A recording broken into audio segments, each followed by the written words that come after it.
Assalamualaikum warahmatullahi wabarakatuh.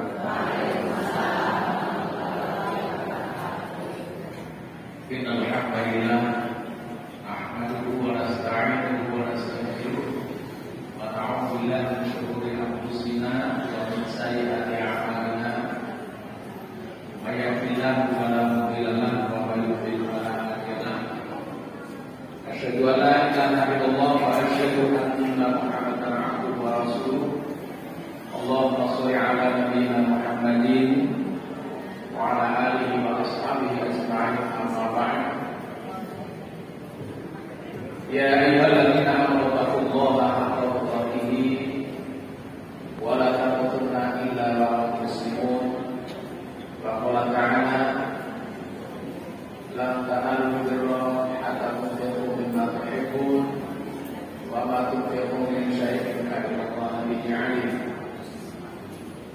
Pendengar saya pun kalau sesepuh dengan rasa yang Ketua Pimpinan Cabang Muhammadiyah Tugas Teja,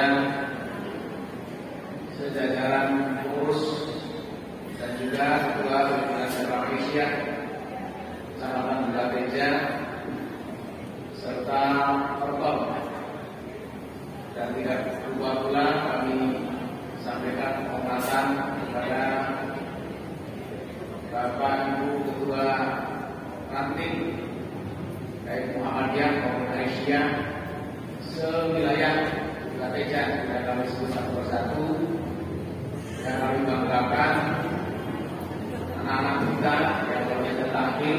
Mudah-mudahan penampilan anak-anak kita menjadi penyemangat, motivasi dan sekaligus wasilah untuk mereka yang akan menuju anak yang soleh dan solehah. Amin ya rabbal alamin.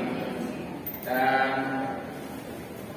kami capak saja ibu, bapak-bapak, semuanya saja hadirin yang hadir pada kesempatan pengajian rutin Ahad Pahing Pimpinan Cabang Muhammadiyah Tugas Teja yang kebetulan pagi ini bertempat di Ranting Tugas Teja Utara, di tempat di Masjid Besar Perumpalan.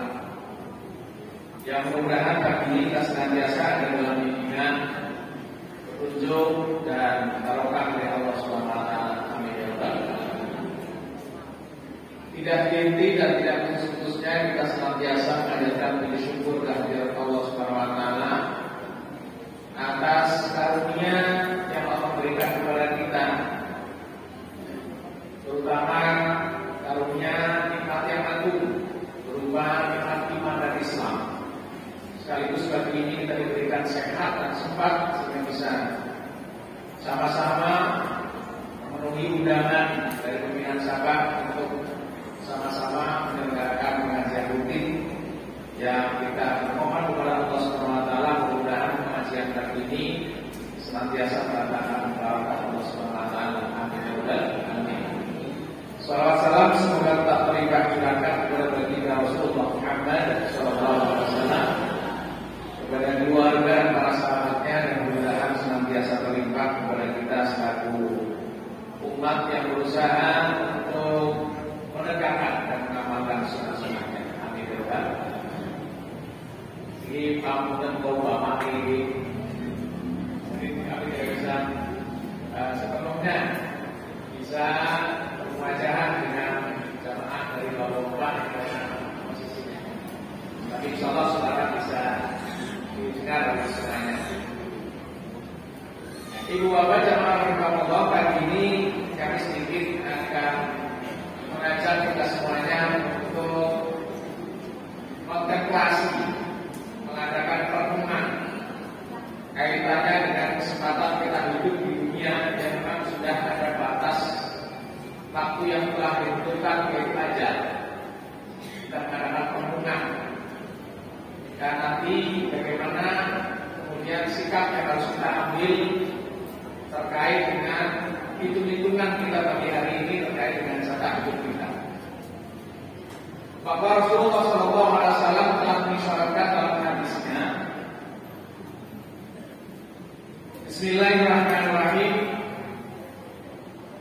a'malu ummati ma baina sittina ila sab'in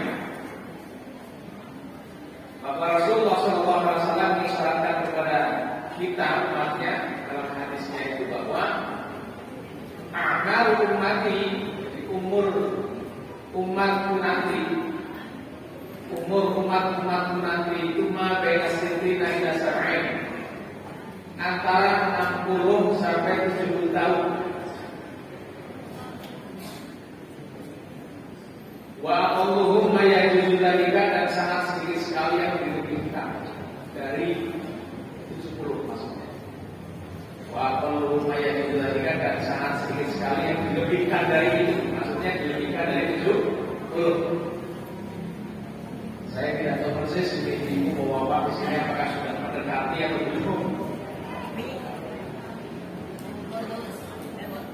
Malah sudah ada yang dikasih bonus begini, sudah ada yang lebih dari 70.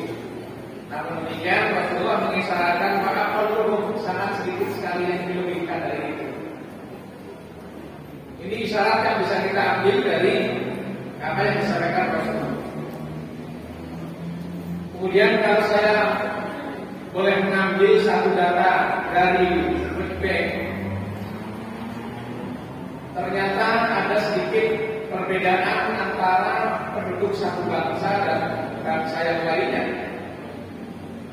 terkait dengan lamanya usia hidup di dunia antara negara satu dengan yang lain itu berbeda. Jadi saya ambil data dari data World Bank tahun 2018 bahwa ternyata penduduk Singapura itu relatif umurnya lebih lama dibanding dengan Indonesia. Saya mencatat bahwa 2018 penduduk Singapura itu relatif usianya itu rata-rata lebih lama, yaitu 2018 itu 83,15 tahun umur bangsa Singapura.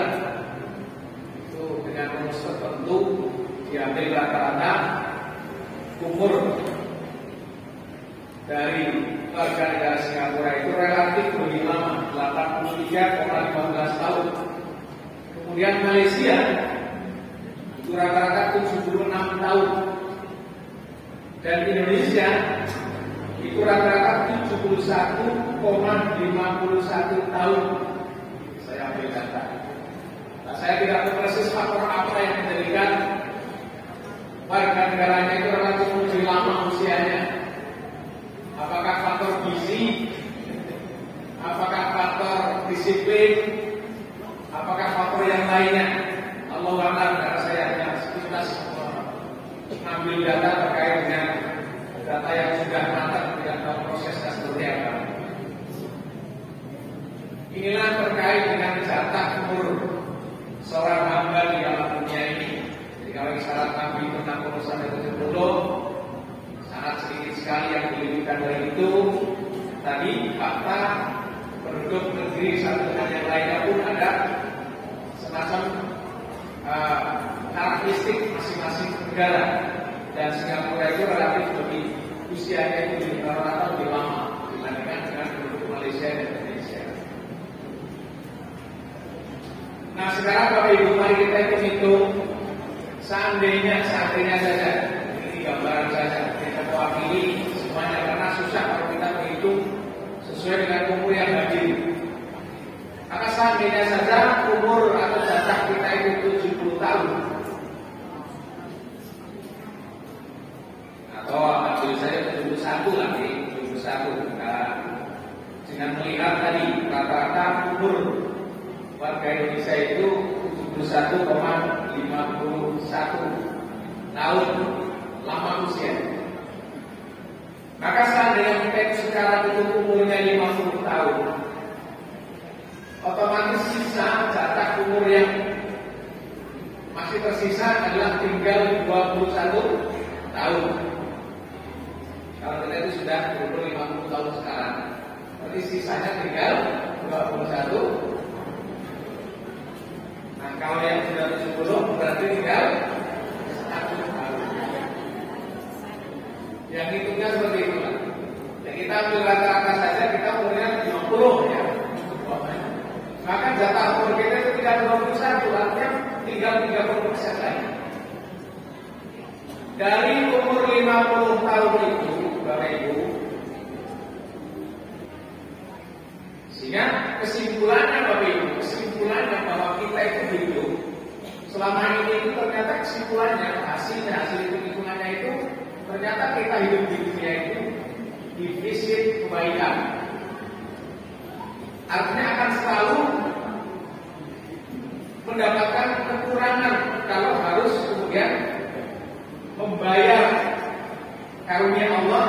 Allah yang diberikan kepada kita. Jadi kita hidup itu senantiasa diisi kebaikan. Jadi 50 tahun diberikan nikmat, 35 tahun kita beramal soleh, maka kesimpulannya kita tidak akan pernah bisa membayar karunia Allah itu. Maka kesimpulannya defisit kebaikan. Artinya kebaikan kita itu masih kurang banyak kalau harus kemudian melunasi dengan karunia Allah yang diberikan kepada. Kemudian apakah Bapak Ibu sekiranya sisa umur yang tadi, sisa umur yang 21 tahun itu akan bisa mengejar defisit kebaikan kalau harus kemudian membayar karunia Allah yang telah diberikan kepada kita? Ya, kalau kita punya amal solehnya seperti biasa-biasa saja seperti ini, tidak akan pernah bisa kemudian membayar. Walaupun dengan amal soleh yang totalitas pun, sepertinya kita sulit untuk bisa melunasi karunia Allah yang telah diberikan kepada kita. Maka Ibu Bapak dan rahimahullah, kami akan menawarkan satu mesin yang bisa memproduksi pahala. Kira-kira Ibu bapak tidak membeli mesin ini? Ya, ada engine ya, mesin yang luar biasa, yaitu mesin yang bisa kemudian memproduksi pahala. Bahkan mesinnya yang akan terus memproduksi pahala ketika si pemiliknya itu sudah tidak bisa hidup di alam dunia ini. Ini saya mau tawarkan dulu. Kira-kira Bapak Ibu mau beli lagi dari mesin ini? Bisa? Maka mesin ini adalah seperti yang sudah Bapak Ibu sangat familiar. Ini hadisnya sudah sangat masyhur. Bismillahirrahmanirrahim. Idza matal insanu in qata'a amaluhu illa min thalathatin shadaqatin jariyatin aw 'ilmin yuntafa bihi aw waladin shalihin yad'u lahu.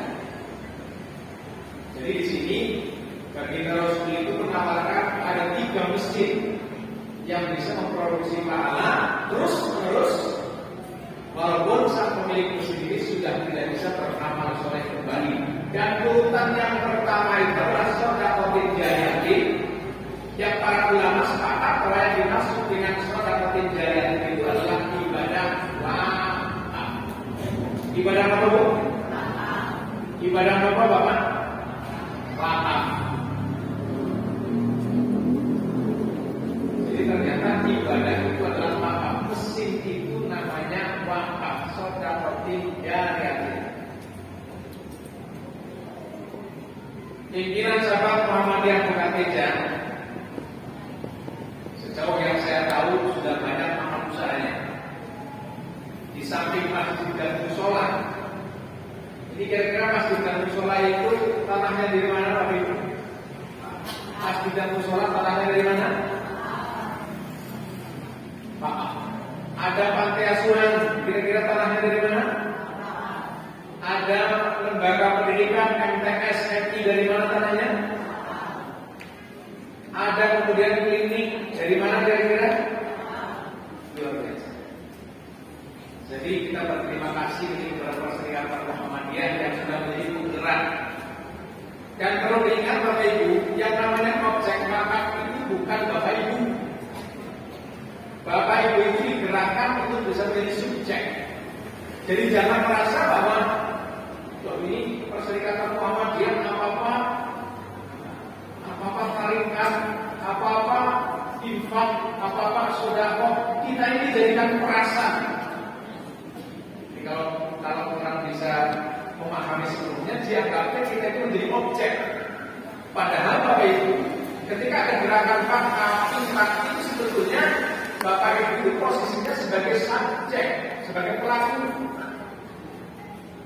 Maka siapapun yang tidak ambil bagian membeli mesin ini, maka tidak akan memperoleh kebaikan dalam diri.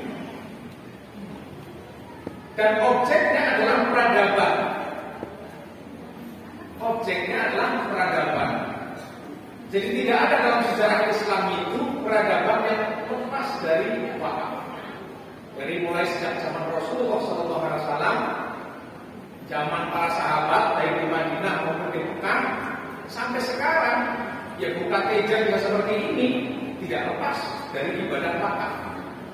Dan kita bisa bayangkan kalau kemudian buka teja tidak ada panti asuhannya, buka teja tidak ada kliniknya, buka teja tidak ada lembaga pendidikan yang kira-kira peradabannya sudah semakin sutra.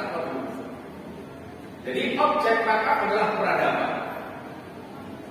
Dan Bapak Ibu sebagai subjek pelaku yang pada saat nanti tadi saya sebutkan itu, Bapak Ibulah yang akan mendapatkan kemenangan.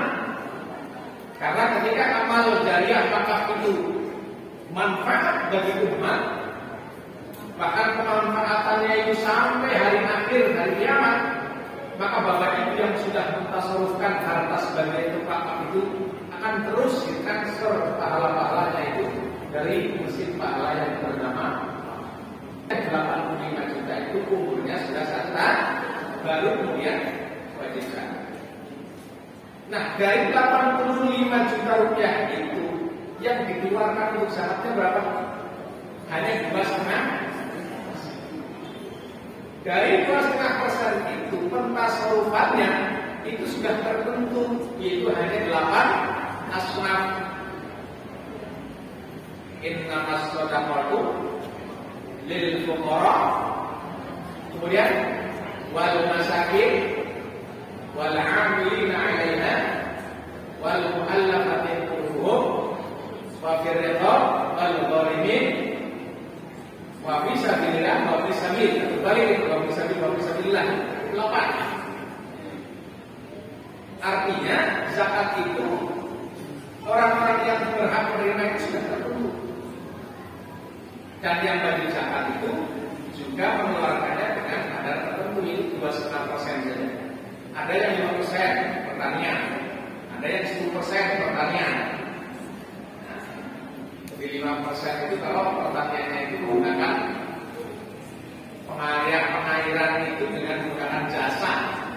Nah, pengairan. Tapi kalau diairi dengan air hujan maka 10%. Artinya apa? Dari harta yang dizakati itu relatif nominalnya tidak terlalu tinggi.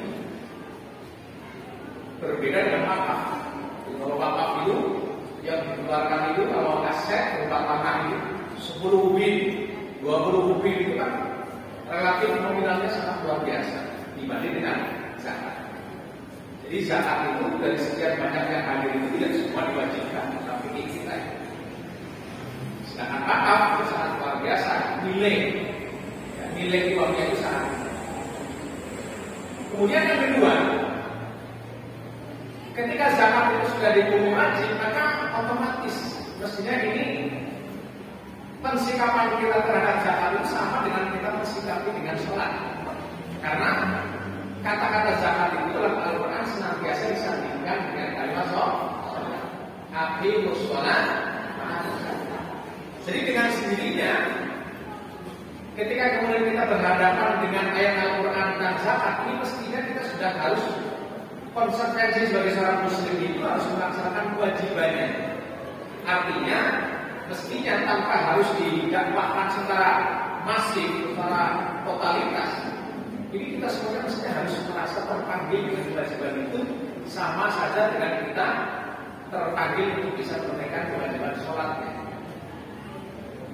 Nah, justru wakaf inilah yang kemudian dihukumi sunnah.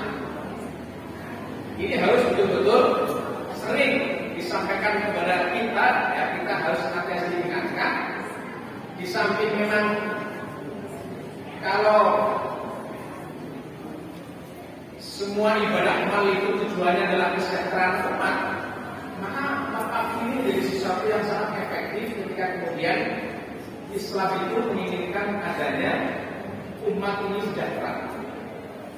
Hanya saja Bapak Ibu, umumnya wakaf-wakaf di kita itu adalah wakaf-wakaf yang sifatnya konsumtif, wakaf-wakaf yang tidak menghasilkan, sifatnya konsumtif.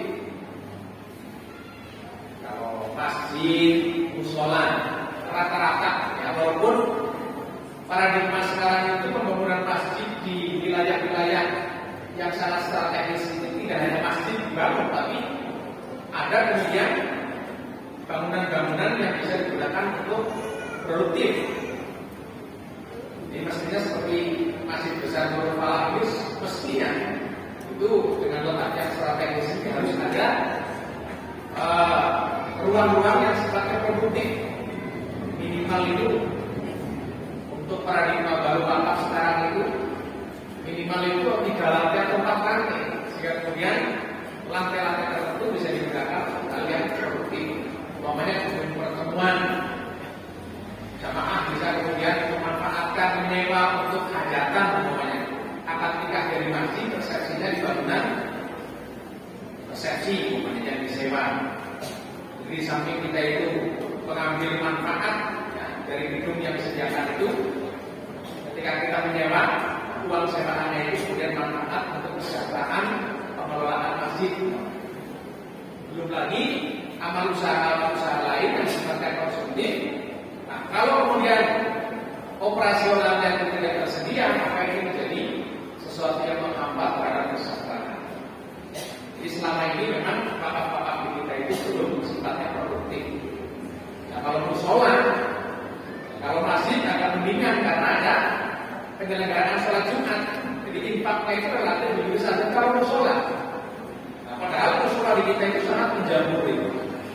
Nah, yang ada para nabi, para pengelola wakaf itu rata-rata boro-boro kemudian sejahtera dengan adanya wakaf, malah justru kadang-kadang terpok mengelola wakaf yang konsumtif.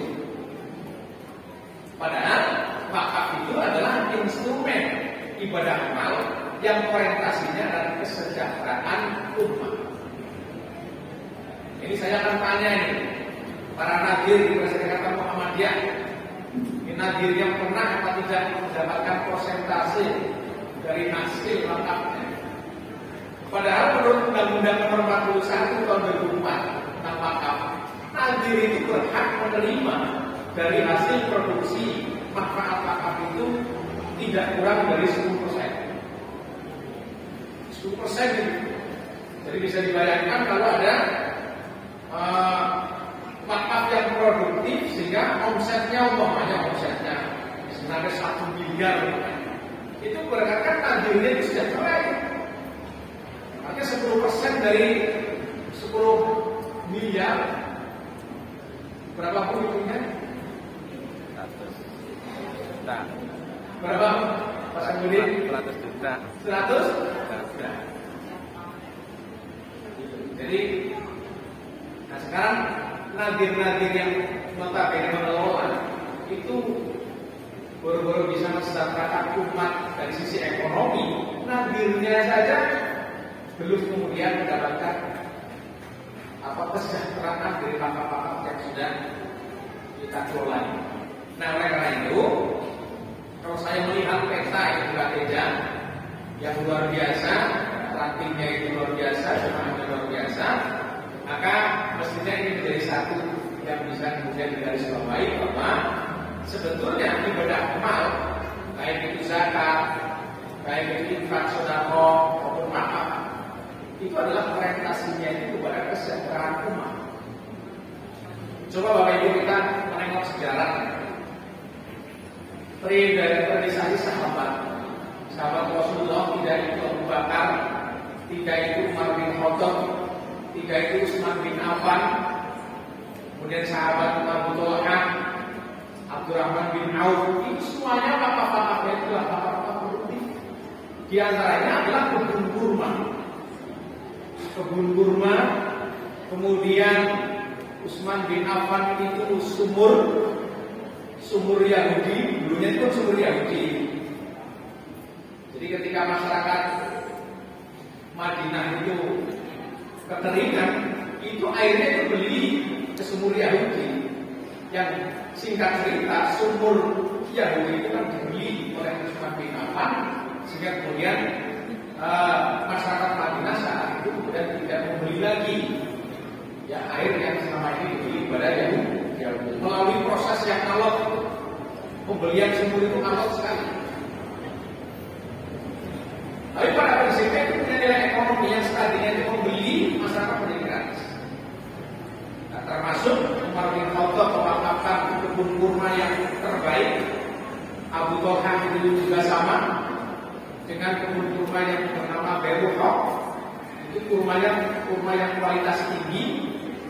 Jadi wakaf tanah yang dimanfaatkan adalah hasil produksi pertanian kurmanya itu, sehingga kemudian bisa menghidupi fakir, miskin, dan juga bisa mengcover operasional amal usaha pendidikan, kesehatan, dan lain-lain. Maka ini yang kemudian harus kita rintis, jangan sampai kemudian berhenti. Yang namanya wakaf itu hanya seputar masjid, kuburan, dan sebagainya. Maka mudah-mudahan nanti dari pengajian ini, dari pengurus semuanya, semua dari mulai pengurus sampai jamaah sudah harus bisa menyamakan persepsi tentang kaitannya dengan ibadah amal yang satu ini, bagaimana untuk ada amal usaha yang bersifat produktif. Ingat untuk khususnya. Nah, Bapak Ibu, kalau kemudian wakaf itu produktif, minimal dari pengelolaan wakaf produktif itu bisa memberdayakan atau membuka lapangan kerja banyak jamaah. Jadi kalau masjid kan relatif terbatas, tapi kalau umpamanya ada perusahaan pabrik, ya, entah itu pabrik kerupuk, entah itu pabrik keripik, silakan pabrik apa. Ini minimal yang terbanyak para jamaah yang dipekerjakan di sini. Artinya memberikan peluang kerja.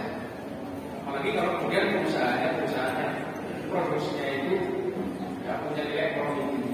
Sehingga kaum seperti masjid, pantai asuhan, klinik itu tidak mengandalkan dari infak sedekah para jamaah, tapi jamaah itu wakaf sekali, tapi kemudian manfaatnya itu bisa terus mengalir, bisa menghidupi amal usaha yang sah. Nah, ini Bapak Ibu, kami informasikan ini. Jadi panti asuhan itu sudah berapa 70% ya? Dari dana berapa? 2,6 miliar. Ini luar biasa. 2,6 miliar bisa membangun panti.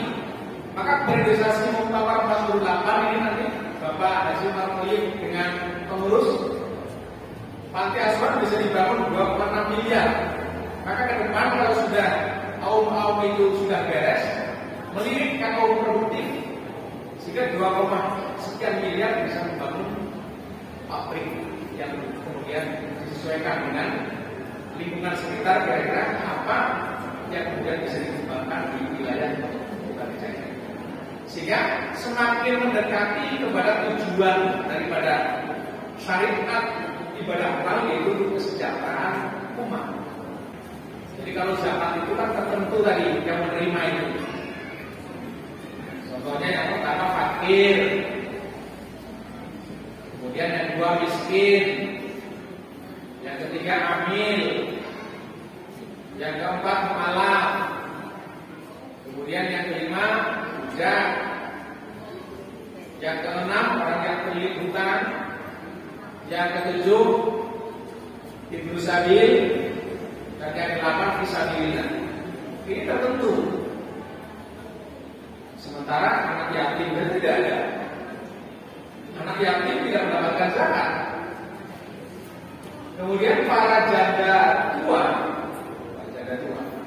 atau janda muda, para janda saja tidak mendapatkan zakat.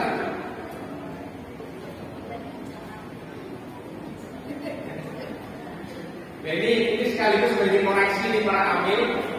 Jadi biasanya masih ada di lingkungan masyarakat kita itu yang memprioritaskan pembagian zakat itu justru yang diutamakan kadang-kadang itu anak yatim dulu. Ketika ini membagi zakat itu, yang pertama kali dicatat itu yatimnya berapa. Yang kedua setelah anak yatim adalah para janda itu yang dicatat itu. Nah, padahal dalam zakat pada zakat itu pembagiannya atau mustahilnya itu sudah tertentu, yaitu fakir, miskin, amil dan seterusnya. Dan di situ tidak ada anak yatim, di situ tidak ada para janda. Jadi Jadi kan terbatas. Tapi kalau wakaf itu lebih fleksibel untuk bangunan fisik, untuk siapapun bisa. Ini yang kelebihan dari wakaf. Di wakaf itu lebih bisa dibidik untuk bisa mempercepat kesejahteraan dengan catatan menggunakan paradigma baru bahwa wakaf itu jangan kemudian digunakan untuk hal yang konsumtif, tapi sudah harus melirik kepada wakaf produktif. Ini kan untuk di wilayah kita kadang-kadang kalau mau kalau kemudian sawahnya itu kemudian subur, nggak apa-apa disawahkan saja. Kalau memang pertanian itu bisa kemudian produksi. Tapi kalau kemudian harus ditanami tanaman itu tidak bisa produktif, maka sudah saatnya berpikir bagaimana dibangun untuk bisa produksi yang sehingga ekonominya itu kemudian muncul dari hasil produksinya. Inilah yang kemudian ditawarkan kepada kita. Sebab apa? Sebab kalau hanya kita mengandalkan sisa umur yang tinggal 21 tahun itu, kemudian kita maksimalkan dengan ibadah-ibadah yang selama ini sudah kita tunaikan. Kalau untuk sholat saja kita bisa hitung tapi sholatnya ini dari 24 jam itu sholatnya berapa jam sholatnya? Kembali tadi defisit kebaikan. Nah, kita sudah merasa sadar betul bahwa kita tidak akan pernah bisa melunasi kebaikan nikmat yang diberikan kepada kita. Terus kita mau totalitas dalam beribadah dengan sisa umur yang 21 tahun itu saja kalau sampai 71 tahun. Maka wakaf inilah pilihan yang cerdas, amal ibadah yang keuntungannya tebal dan kemudian pahalanya itu tahan lama. Bisa jadi wakaf kita itu sampai akhir dunia ini berakhir. Ini contoh. Kira-kira terlepas tadi saya bicara tentang masjid besar berupa ini asal mulanya. Wakafnya dari siapa mau wakaf? Tapi bisa jadi masjid musola di Bapak Ibu juga ada. Ini kira-kira kalau model masjid seperti ini akan lenyap dimakan usia atau akan abadi sampai akhir dunia ini berakhir. Seperti ini. Ya artinya untuk sampai kemudian hilang itu kan sangat mustahil.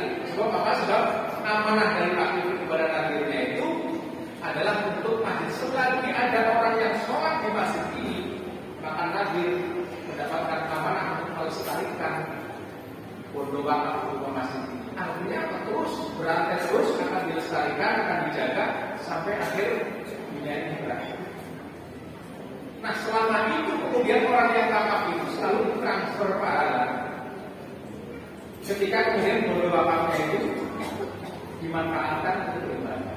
Ini kan kita tidak tahu itu sehari itu pas berpahala digunakan sholat oleh berapa banyak orang, yang ngaji Quran berapa, jadi waktunya itu transfer. Nah kira-kira Bapak Ibu tertarik apa tidak dengan mesin satu ini? Namun demikian, kira-kira Bapak Ibu menyatakan atau tidak menjelaskan?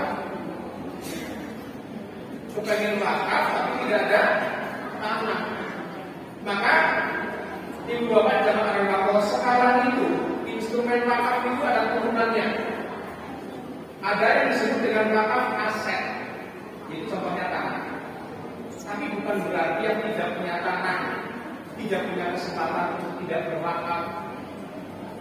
Sekarang itu wakaf itu ada wakaf aset satu, itu berupa tanah, mobil juga bisa. Jadi bisa Bapak Ibu namanya pantai asuhan kita itu butuh mobil, bisa Ibu wakafkan mobilnya itu dengan waktu tertentu bisa. Saya wakafkan mobil saya untuk operasional parkir selama 10 tahun, ini bisa. Itu yang disebut dengan wakaf manfaat. memanfaatkan sebuah benda. Kemudian ada lagi yang disebut dengan wakaf tunai, wakaf uang, yaitu Bapak Ibu wakaf dengan sejumlah uang, namanya 1 juta.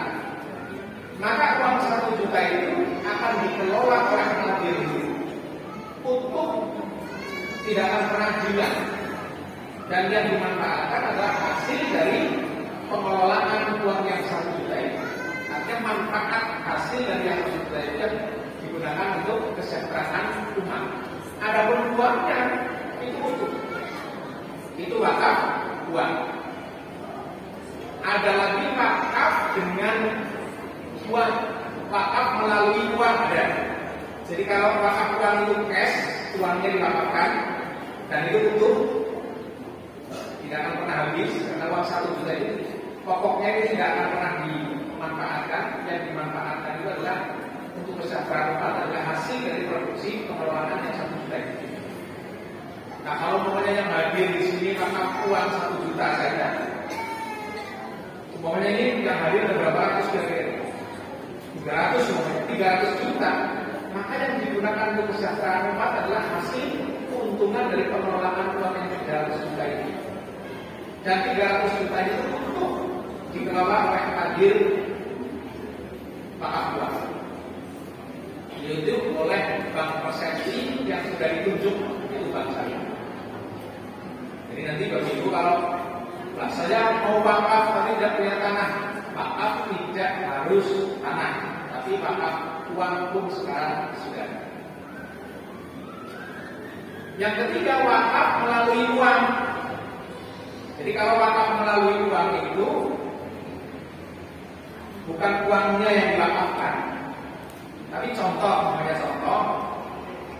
di pimpinan Sahabat Muhammadiyah Kota Tegal akan membebaskan tanah 100 kubik. Nah, setelah 100 kubik itu kemudian dihitung dengan meter persegi namanya, sehingga per meter itu kemudian dihargai umpamanya 1 juta. Nah, maka ibu bapak bisa wakaf melalui uang, artinya wakaf tanah 1 meter, tapi dengan menggunakan uang untuk membeli 1 meter persegi. Jadi kurang apa sekarang kita wakaf itu? Tidak ada kata-kata sulit, tinggal bagaimana mau apa tidak, tinggal bagaimana para penggerak pengurus perserikatan mau apa tidak. Saya yakin di zaman akhir itu yang berat menjadi ringan, yang sulit akan menjadi mudah. Ini yang masih menjadi target kita akan kasuhan kita 70%. Jadi nanti tinggal yang 30% itu dinominalkan dengan uang berapa, dibagi rata, selesai. Sehingga kemudian bisa beralih ke tadi kaum yang lain yang bisa kemudian dibiayai dengan wakaf untuk wakaf produk. Ini Bapak Ibu, kalau ini diterima dengan sebuah keimanan, maka walaupun kita tidak akan pernah bisa menebus karunia Allah yang sebegitu besar yang dikaruniakan kepada kita, minimal kita bisa memperoleh satu keutamaan pahala yang luar biasa dari amal usaha yang dihasilkan dari wakaf produk ini. Ini kan terutama bagi kita yang sepuh ini harus cerdas memilih amal usaha yang bisa kemudian mendongkrak pahalanya itu dengan jumlah pahala yang berlipat dan tahan lama, yaitu wakaf. Dibandingkan dengan zakat, kalau zakat itu Bapak Ibu, ketika Bapak Ibu zakat, maka hartanya akan habis seketika. Ketika diberikan kepada fakir miskin, oleh fakir miskin kemudian dimanfaatkan, selesai juga.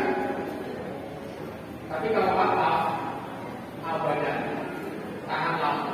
Selagi aset wakafnya berupa bangunan masjid, berupa panti asuhan tetap dimanfaatkan oleh umat, maka terus mengalir itu setiap saat. Bapak-bapak sekalian, transfer itu semuanya. Maka inilah tawaran terkait dengan defisit kebaikan yang selama ini kita hadapi dalam perjalanan hidup ini. Karena apa? Karena semua dari kita itu terbatas waktu untuk hidup di dalam surat Al-Anbiya ayat 35, kullu nafsin dha'iqatul maut. Pada setiap yang bernyawa itu akan mati. Dan kita itu bernyawa, maka akan mati. Maka ini yang menjadi perhatian kita, bagaimana terkait dengan ibadah yang selama ini kita tunaikan, ada ibadah amal dan instrumennya itu banyak.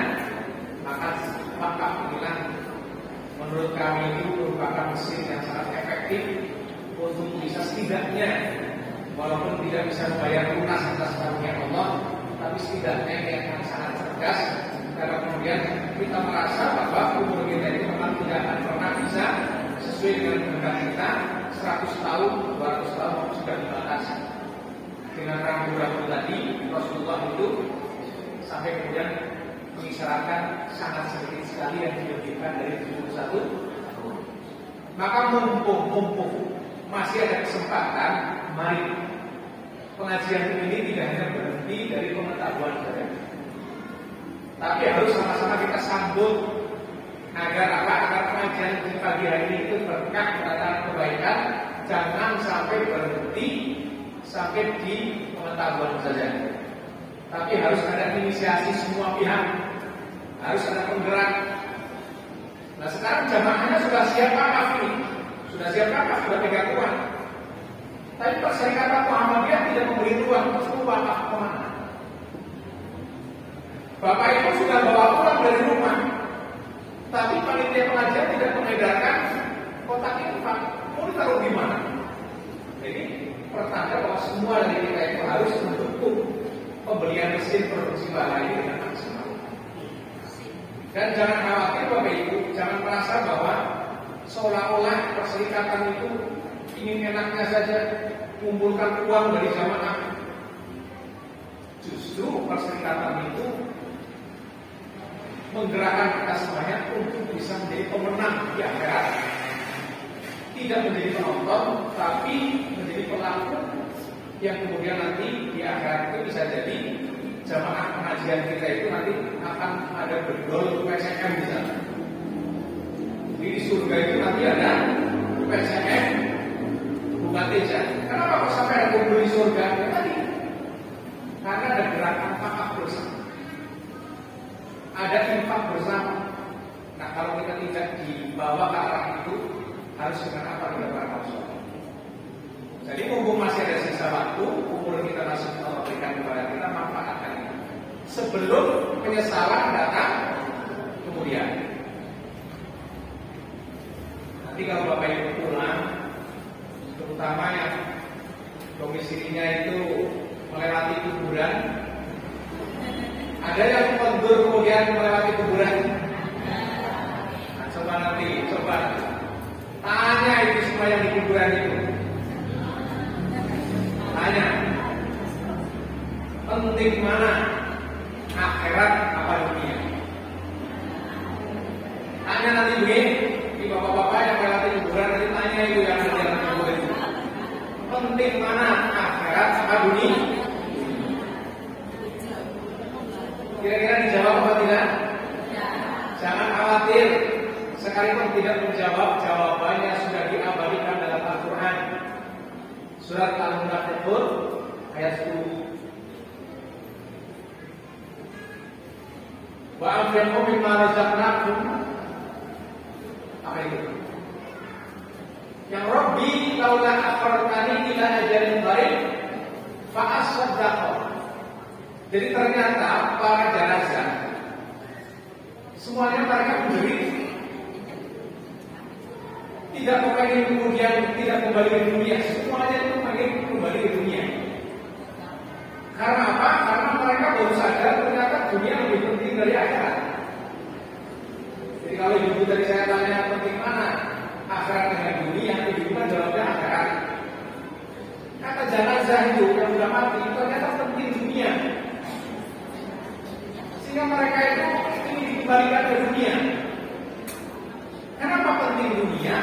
Karena di dunia lah saatnya bercocok tanam.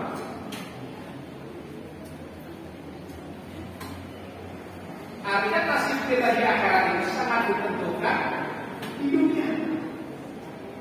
Jadi kalau sudah di akhirat tidak ada orang menanam kebaikan infak sedekah apa tidak ada.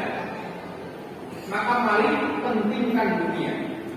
Otomatis ketika kita menganggap penting dunia, kemudian kita manfaatkan untuk beramal soleh, maka otomatis walal akhiratu khairul laka minal ula, maka hari akhirat lebih baik dari dunia.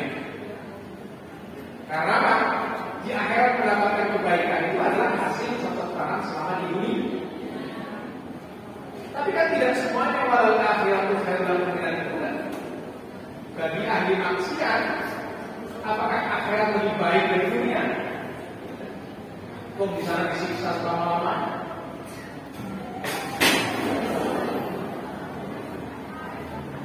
Jadi sekarang saya tanya, itu penting akhirat atau penting dunia?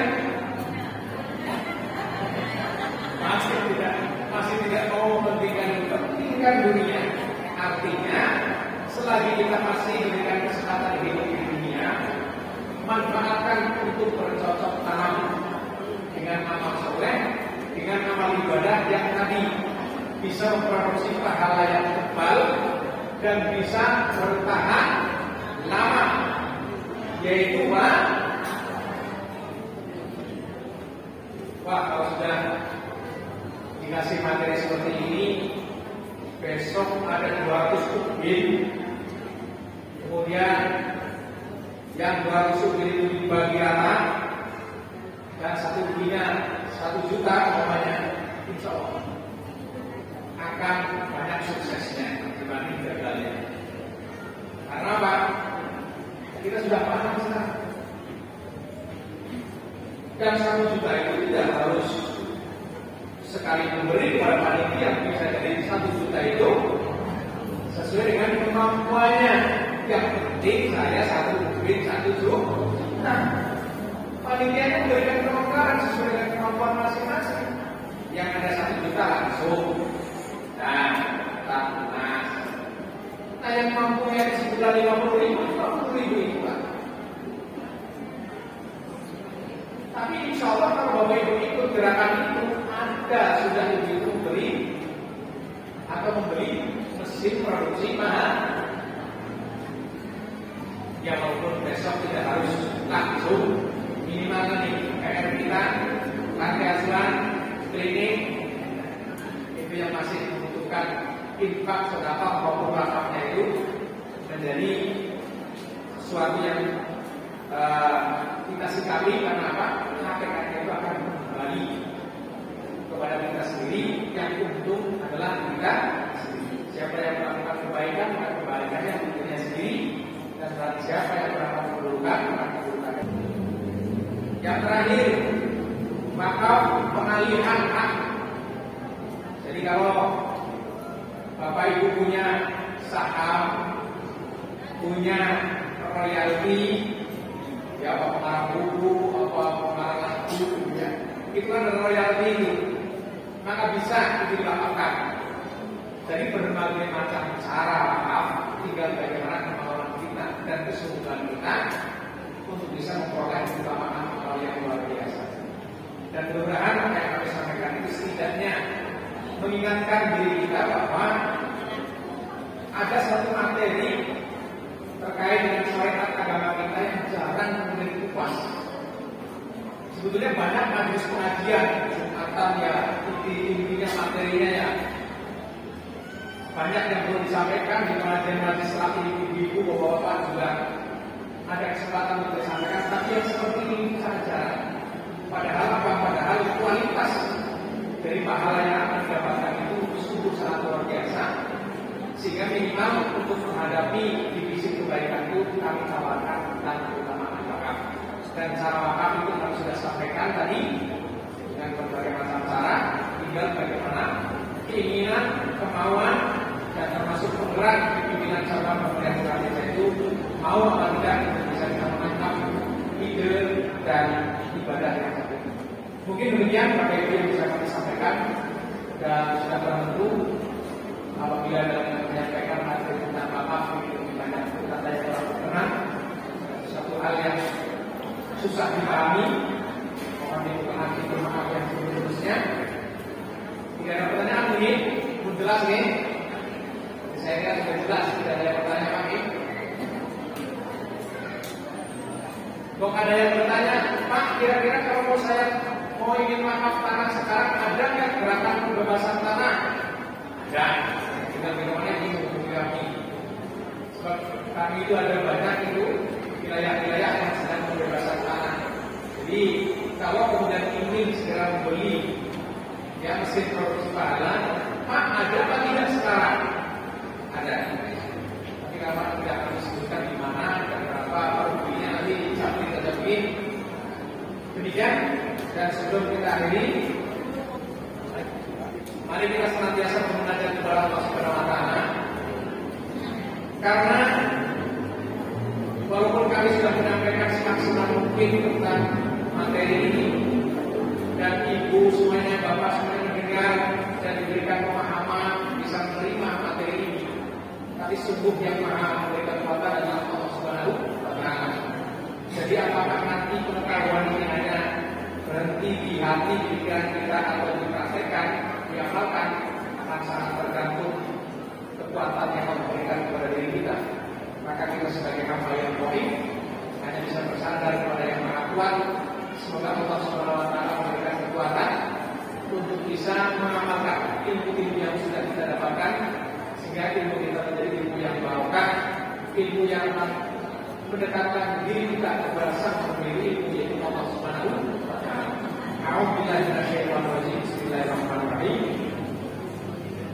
Allahumma shalli 'ala Muhammad wa 'ala ali Muhammad wa sallim ala kulli sahabati Rasulillah ajma'in. Alhamdulillahi rabbil alamin.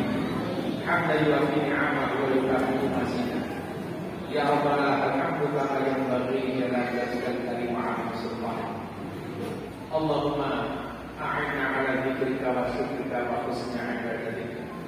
Rabbana auzi'na an nashkura ni'mataka allati an'amta 'alaina wa 'ala walidayna wa na'mal shalihan tardahu wa adkhilna bi rahmatika fi 'ibadika shalihin. Allahumma anta rabbana la ilaha illa anta 'alaika tawakkalna wa anta rabbul 'arsyil 'azim wa la haula wa la quwwata illa billahil 'aliyyil 'azim. Masya Allah kana wa ma lam yasha' lam yakun. Na'lamu anna Allah 'ala kulli syai'in qadir wa anna Allah qad ahata bi kulli syai'in 'ilma. Allahumma inna na'udzubika min syarri nafsina wa min syarri qadaina wa min syarri kulli syai'in wa min syarri jinni wal insi wa min syarri kulli dabbatin anta akhudhu min asyatiha rabbana 'ala siratal mustaqim.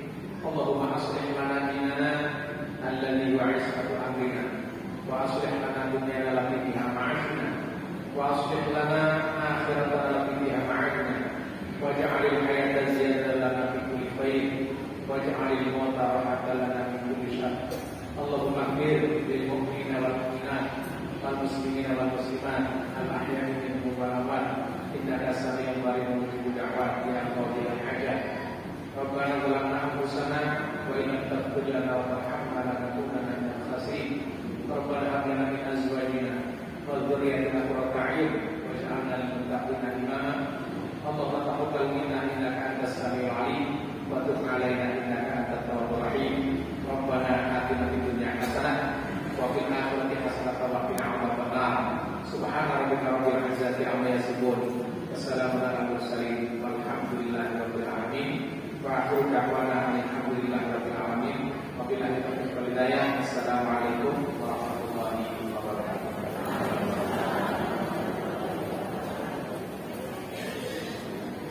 Terima kasih kepada